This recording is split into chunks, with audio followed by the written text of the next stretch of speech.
ये कहानी हमें सिखाती है कि जीवन में सच्चा आनंद और शांति कैसे प्राप्त की जा सकती है। कहानी क्रोध का उत्तर करुणा। ये उस समय की बात है जब गौतम बुद्ध विभिन्न गांवों और शहरों में जाकर अपने उपदेश दिया करते थे।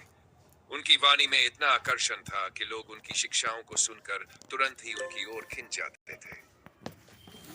एक दिन बुद्ध अपने शिष्यों के साथ एक गांव पहुंचे। वहां उन्होंने एक पेड़ के नीचे बैठकर प्रवचन देना शुरू किया। गांव के लोग बुद्ध की शिक्षाओं से प्रभावित हो रहे थे, लेकिन गांव में एक ऐसा व्यक्ति भी था जो बुद्ध को पसंद नहीं करता था। वह व्यक्ति सोचता था कि बुद्ध लोगों को बहका रहे हैं और उनके मन में भ्रम पैदा कर रहे हैं। विरोधी का क्रोध। एक दिन वह व्यक्ति बुद्ध के पास गया। उसके मन में बहुत क्रोध भरा हुआ था। उसने बुद्ध को भला बुरा कहना शुरू कर दिया। उसने उन्हें अपशब्द कहे और अपमानित करने की कोशिश की। बुद्ध शांत होकर उसकी बातें सुनते रहे। उनका चेहरा बिल्कुल स्थिर था, मानो कुछ हुआ ही ना हो। वह व्यक्ति बुद्ध से बोला, तुम एक पाखंडी हो। तुम्हारी बातें मुझे बेकार और झूठी लगती है। लोग तुम्हारे पीछे क्यों भागते हैं, मुझे समझ नहीं आता। बुद्ध उसकी बातें सुनते रहे लेकिन कोई प्रतिक्रिया नहीं दी।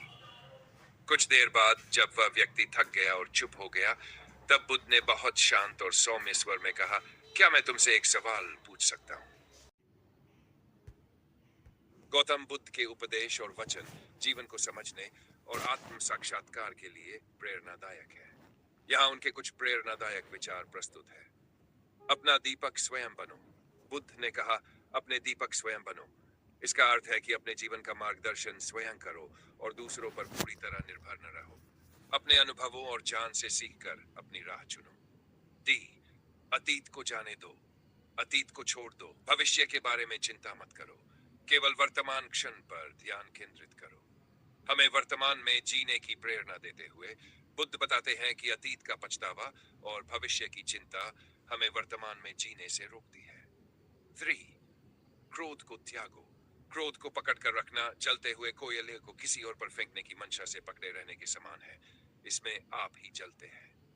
बुद्ध हमें सिखाते हैं कि क्रोध केवल हमारा ही नुकसान करता है। इसे त्यागने में ही भलाई है। सार, धैर्य और सहनशीलता। धैर्य सबसे महान प्रार्थना है। बुद्ध के अनुसार धैर्य और सहनशीलता से बड़ी कोई ताकत नहीं है। किसी भी परिस्थिति में स्थिर रहना ही सच्ची शक्ति है।